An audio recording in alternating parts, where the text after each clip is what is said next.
नमस्कार मित्रांनो, पुणे जिल्हा मध्यवर्ती सहकारी बँकची जी आता रिसेंटली एक्झाम झालेली आहे त्याचा तर रिझल्ट बाकीच आहे. पण 2025ची ॲड आलेली आहे आणि लवकरच ॲडव्हर्टाइजमेंट येणार आहे मित्रांनो. ठीक आहे, तर ॲड म्हणजे ऑफिशियल ॲड आलेली आहे, फक्त फॉर्म चालू झालेले नाही. त्याच्याबद्दल बोलूया सविस्तर डिटेल्समध्ये समोर.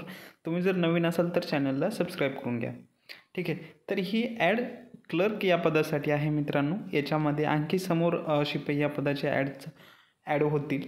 ठीक आहे, तर 2025ची ही ॲड आहे. सविस्तर बघूया किती जागा आहे ते.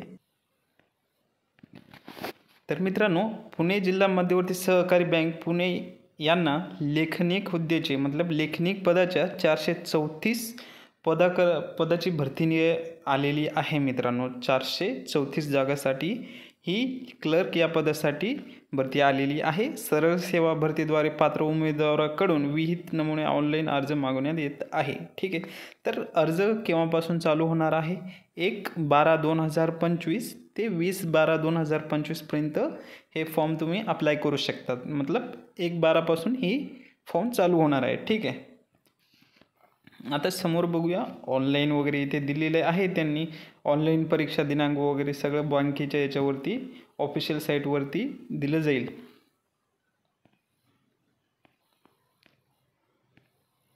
आणि मित्रांनो, इथे एक बाब लक्षात ठेवायची. कालच न्यूजपेपरमध्ये आलेलं होतं, ती बाब इथे यांनी मेन्शन केलेली आहे. पुणे जिल्ह्यातील मूळ रहिवासी असणाऱ्या उमेदवाराकरिता 70% जागा राखीव ठेवलेल्या आहे मित्रांनो. ठीक आहे, आणि 30% जागा जिल्हाबाहेरील उमेदवाराकरता खुली आहे. म्हणजे 70% पुणे जिल्ह्यातील विद्यार्थ्याकरता ही जागा राखीव आहे. ठीक आहे, तर मित्रांनो, जे पुणे जिल्ह्यामधले रहिवासी विद्यार्थी आहेत त्यांच्यासाठी खूप चांगली ऑपॉर्च्युनिटी आहे. जागा पण खूप आहे आणि 70% पुणे जिल्ह्यासाठी राखीव जागा आहे मित्रांनो. तर खूप चांगली ऑपॉर्च्युनिटी आहे. आणि क्लर्क हे पद आहे, तर तुम्हाला माहितीच आहे. समोर संपूर्ण डिटेल्समध्ये बघणार आहोत. सॅलरी किती आहे, एक्झाम कशी आहे, सिलेबस वगैरे काय राहील, पात्रता वगैरे. ठीक आहे, आणि आपल्याकडे PDF पण अवेलेबल आहे. तर मित्रांनो, इथं शैक्षणिक पात्रता पाहिजे तुमचं विद्यापीठाने मतलब ग्रॅज्युएशन पाहिजे 50%सह आणि MSCIT पाहिजे. ठीक आहे, 90 दिवसाचे तुमचे म्हणजे प्रमाणपत्र पाहिजे आणि एज लिमिट असेल याला 21 वर्ष ते 38 वर्ष. ठीक आहे मित्रांनो, तर हे झालं पात्रताबद्दल.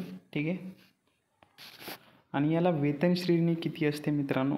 इन हँड मतलब 1 मिनिट, इथे 22,000 सॅलरी असते, प्लस इतर देय भत्ते असे म्हणून तुमचे 25,000 प्लस सॅलरी जाते मित्रांनो. ठीक आहे, तर चांगली सॅलरी आहे आणि समोर दर 5 वर्षांनी तुम्हाला प्रमोशन वगैरे भेटतं. खूप चांगलं म्हणजे बेनिफिट वगैरे चांगली आहे आणि पुणे जिल्ह्यातच तुमचं लोकेशन राहील. आता सिलेबस काय आहे आणि स्टडी कुठून करायची याच्याबद्दल थोडं बोलून घेऊया मित्रांनो.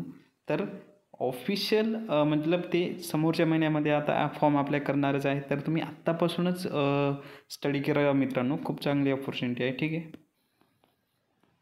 तर याच्यामध्ये 90 गुणासाठी एक्झाम होते मित्रांनो. याच्यामध्ये बँकिंग सहकार 30 मार्कासाठी, सामान्य ज्ञान चालू घडामोडी 20, कृषी आणि ग्रामीण अर्थव्यवस्था 10 मार्कासाठी, मराठी 10 मार्कासाठी, संगणक माहिती तंत्रज्ञान 10 मार्कासाठी आणि बुद्धिमापन चाचणी 10 मार्कासाठी, असे करून 90 मार्कासाठी एक्झाम होईल. तर आता सिलेबस कुठून करायचा आणि एवढं सगळं एका बुक्समध्ये नाही आहे मित्रांनो. ठीक आहे, तर तुम्हाला हे सगळं एवढं परेशानी नाही व्हायला पाहिजे म्हणून आपण PDF काढलेली आहे मित्रांनो. PDFचं 2 मिनिटात तुम्हाला एक शॉर्ट हे डेमो दाखवतो. तर मित्रांनो, स्पेशल पुणे जिल्हा मध्यवर्ती सहकारी बँकसाठी काढलेली PDF आहे. ठीक आहे, याच्यामध्ये सगळं जो सिलेबस दिलेला आहे तो in detail to the point exam point of view cover केलेला आहे. बँकिंग, मराठी व्याकरण, इंग्लिश नाही आहे मित्रांनो याच्यामध्ये. ठीक आहे, इंग्लिश नाही आहे, तर इंग्लिशची PDF सेपरेट असते, ती नाही मिळणार याच्यामध्ये. ठीक आहे, सामान्य ज्ञान, गणित, बुद्धिमत्ता. गणित दिलेलं नाही, पण गणितावर 3-4 प्रश्न विचारले जातात. ठीक आहे, तर अशा रीतीने आपण संपूर्ण हा सिलेबस जो आहे तो PDFमध्ये कवर केलेला आहे. तुम्हाला शॉर्टमध्ये दाखवतो मी. हे बँकिंग झालं, त्याच्यामध्ये आपण असं टू द पॉईंट आणि हायलाईट केलेलं आहे. तर ठीक आहे, अशा रीतीने आपली PDF आहे मित्रांनो. सगळं सिलेबस कव्हर केलेलं आहे मित्रांनो यामध्ये. आणि यामध्ये तुम्हाला काय काय मिळणार आहे, याच्यामध्ये तुम्हाला all syllabus subject exam point of view आतापर्यंत जेवढे पण एक्झाम झालेले आहे त्याची PYQ प्रश्नपत्रिका प्लस तुम्हाला प्रॅक्टिस करण्यासाठी क्वेश्चन बँक मिळेल. ठीक आहे. आणि याच्यामध्ये इंटरव्ह्यू PDF पण मिळेल. ही याची किंमत आहे मित्रांनो 350 रुपये. हा फोनपे नंबर आहे 9322 वाला. याच्यावरती 350 रुपये फोनपे करा आणि स्क्रीनशॉट याच नंबरवरती पाठवा. तुम्हाला 5 मिनिटात PDF अवेलेबल होऊन जाईल मित्रांनो. ठीक आहे. तर यानुसार तुम्ही अभ्यास कसं करायचं, आता PDF नुसार आता तुम्ही बाय केली आहे समजा PDF. ठीक आहे. तर तुम्ही हे संपूर्ण डिटेल्समध्ये वाचणार हा संपूर्ण सिलेबस प्लस तुम्हाला PYQ आतापर्यंत संपूर्ण प्रश्नपत्रिका जी आहे PYQ ते संपूर्ण भेटणार. कारण की तुम्हाला समजेल की आतापर्यंत प्रश्न कसे आलेले आहे आणि इन डिटेल तुमचा अभ्यास या PDF मधनं होईलच मित्रांनो. ठीक आहे. आणि प्लस तुम्हाला प्रॅक्टिस म्हणजे हे करण्यासाठी प्रश्नपत्रिका सोडवण्यासाठी क्वेश्चन बँक पण आपण अवेलेबल करून देत आहोत. म्हणजे ऑल कवर होते. आणि अगोदर जे मुलांनी एक्झामसाठी SDDC, ठाणे DCC आणि अगोदरची PDCC एक्झाम झालेली आहे त्याच्यासाठी मुलांनी आपली PDF घेतलेली होती. तर सगळ्यांना जवळपास ज्यांनी चांगलं व्यवस्थित स्टडी केलेली आहे जवळपास त्यांना 65+ मार्क आलेले आहे. कोणाला 80 आहे. ठीक आहे मित्रांनो. तर अशा रीतीने तुम्ही व्यवस्थित स्टडी केली तर तुमचा 100% रिझल्ट येईलच. आणि आत्ताच बाय करून घ्या कारण की टाईम आहे. स्टडी सिलेबस पण थोडं मोठं आहे तर स्टडी करायला तुम्हाला आत्तापासूनच वेळ आहे मित्रांनो. ठीक आहे.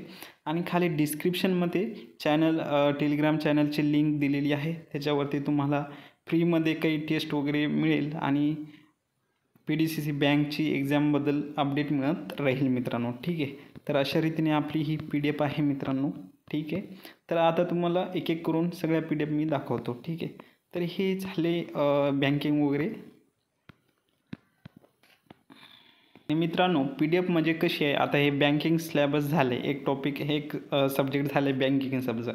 तर त्याच्यावरती ऑलरेडी PYQ तर दिलेलेच आहे. पण याच्यावरती प्रश्न कसे विचारले जाऊ शकतात ते पण आपण प्रश्न याच्यामध्ये घेतलेले आहे.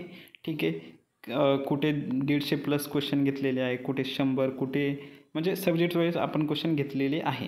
आणि तुमची ही एक्झाम कोण कंडक्ट करते, MKCL. मागच्या वेळेस MKCLने कंडक्ट केलेले होते मित्रांनो. ठीक आहे. तर व्यवस्थित कंडक्ट होतं, त्याच्या काही इश्यू नाही आहे मित्रांनो. आणि तुम्हाला जर काही प्रश्न असेल तर तुम्ही कमेंटमध्ये विचारा. आता सब्जेक्ट वाईज झाले. आता बँकिंग हा सब्जेक्ट झाला. आता सहकार आणि कृषी ग्रामीण अर्थव्यवस्था हा तुम्हाला 20 मार्कासाठी विचारलेला जातो मित्रांनो. 20 की 25. ठीक आहे. तर याच्यामध्ये पण आपण इन डिटेल्स घेतलेलं आहे. ठीक आहे. तुम्ही बघू शकता आणि हायलाईट पण केलेले आहे मित्रांनो. टू द पॉईंट आहे, असं कचरा नाही ठेवलेला. आणि दुसरीकडे तुम्हाला PDF घ्यायला गेले की तिथे इन डिटेल्स तर नाही आहे. मी स्वतः बाय करून बघितलं आहे मित्रांनो. त्यांनी फक्त काय केलेलं आहे, 100-150 क्वेश्चन टाकलेले आहे आणि तुमचं झालं सिलेबस असंच हे केलेलं आहे मित्रांनो. ते पैसे टाकण्याचे फालतूमध्ये पैसे टाकण्याचे हे आहे. तर त्याच्यामुळे तुम्ही टू द पॉईंट अभ्यास करा आणि नक्कीच तुमचा रिझल्ट येईल. ठीक आहे. तर धन्यवाद मित्रांनो. थँक्यू. आणि फ्री व्हिडिओज आपल्या चॅनलवरती प्लेलिस्ट आहे जिल्हा मध्यवर्ती सहकारी बँक बनून. त्याच्यावरती खूप सारे व्हिडिओ टाकलेले आहे मित्रांनो. ठीक आहे. ते पण तुम्ही बघू शकता. ठीक आहे. धन्यवाद.